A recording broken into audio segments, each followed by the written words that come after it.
South Shore Press News Director Stefan Mihailo here with Amy Bellantoni, an attorney who handled and managed this huge Second Amendment case in Suffolk County. Amy, it's good to see you. Thanks for joining us. Thank you for having me. So let's rewind the clock a little bit. And I believe it was 2017. This couple, they call an ambulance for their son, not even for them. What happened next? Well, nothing really happened next. The ambulance arrived in 2017. The police responded, which is in their normal course of their duties.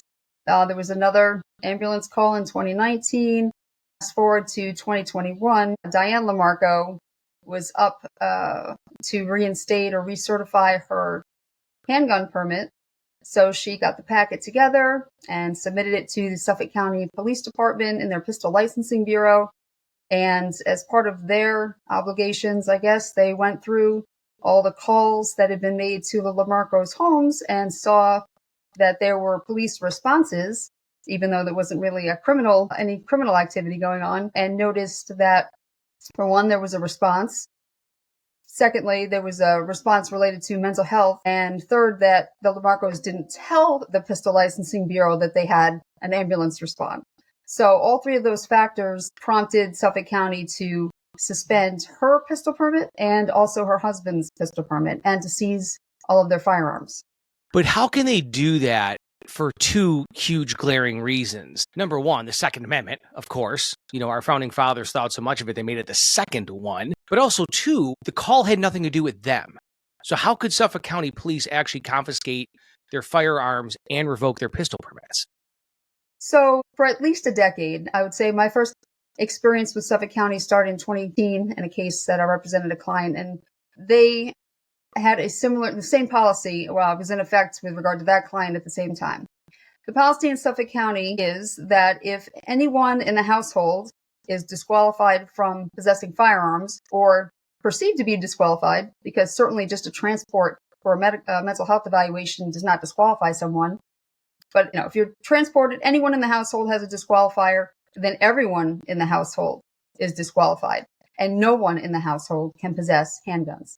I say handguns because as the licensing officers for their county, Suffolk County has control over handguns. And notably, when they required the Lamarcos to surrender all their handguns, they made no note or requirement that they surrender their long guns, their rifles and shotguns as well, because they don't have any control over it. So you see here the kind of tyrannical viewpoint that Suffolk County has with regard to public safety, so to speak, that they really didn't care about the long guns because they knew there was no crime being committed and there was no basis for them to take anything. They just misused their authority with respect to handguns because they're the licensing officer.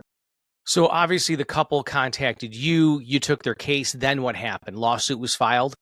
Yeah, we filed the lawsuit. I'm pretty sure in this case, because it is my custom and practice to send a letter to Suffolk County, which I've sent many letters, just to kind of give them the opportunity to do the right thing and reinstate the pistol permit. I lay out the fact that they don't have any constitutional authority to do that and that they're violating my client's Second Amendment rights. But nevertheless, Suffolk County just does what Suffolk County wants to do. So that got us nowhere. And I filed a lawsuit and it proceeded onward into depositions and to a motion for summary judgment that, I'll let you take it from there. We didn't get a decision on the motion, but we ended up with a consent decree with the county.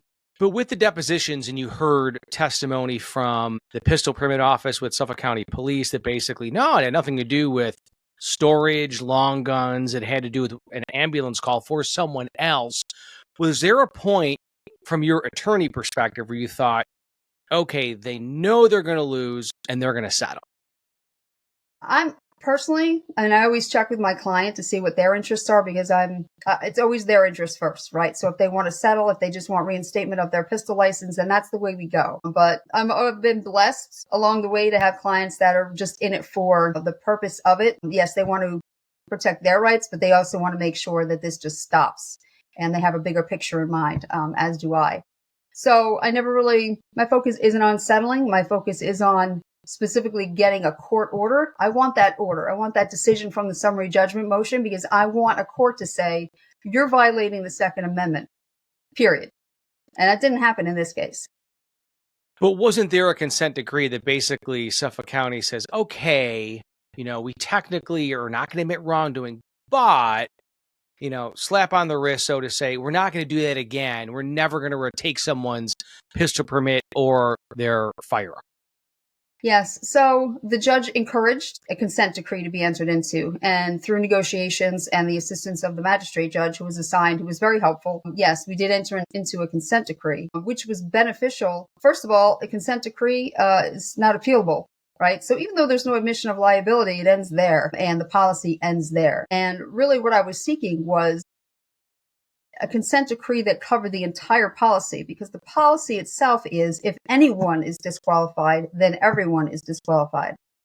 But based on the facts of this case, and I'm very pleased with the outcome, we were able to obtain a consent decree wherein the county would not take any steps to interfere at all in any way with anyone who, lives with someone who had a transport for mental health reasons, or who had gone to therapy, or who had been committed to a mental health facility. All various ranges of mental health contact. The applicant or the pistol licensee would not be penalized for that in any way. And secondly, they would not be penalized if they failed to or did not contact the Pistol Licensing Bureau to report that there had been contact or that their cohabitant or family member had been taken for therapy or for treatment or anything like that. So this is a huge win for the people of Suffolk County.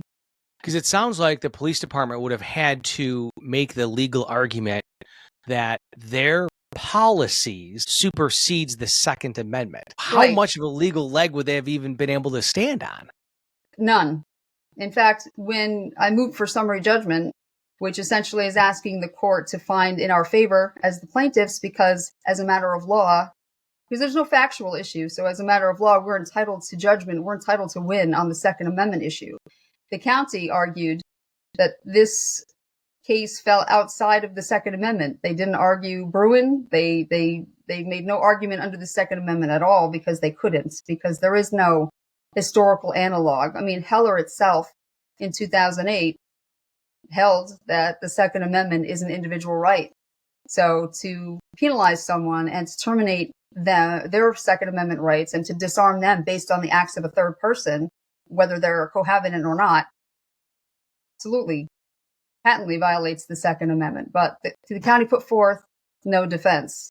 And so to that, the judge issued a text order on the docket sheet that required them to come forward and file a supplemental brief explaining how their policy is justified under the Bruin test and under Rahimi, US v. Rahimi, and the county opted out of that requirement and said, we'd rather settle because essentially they don't have any defense. Yeah, they're like, we'll hard pass on that one from their perspective. Exactly. So last question for you, Amy. How does this court case now impact every pistol permit and firearm holder in Suffolk County? So it affects to the benefit of every applicant and every pistol licensee in Suffolk County, because the consent decree allows other people who have, if going forward, someone is harmed by this policy in any way, they're able to bring a lawsuit in the Eastern District, a federal court, and argue that, they have standing to, move forward with their causes of action under the consent decree, because it's an order. I mean, it was ordered by the court. So anyone who's been affected by this policy has the ability to seek redress in the courts.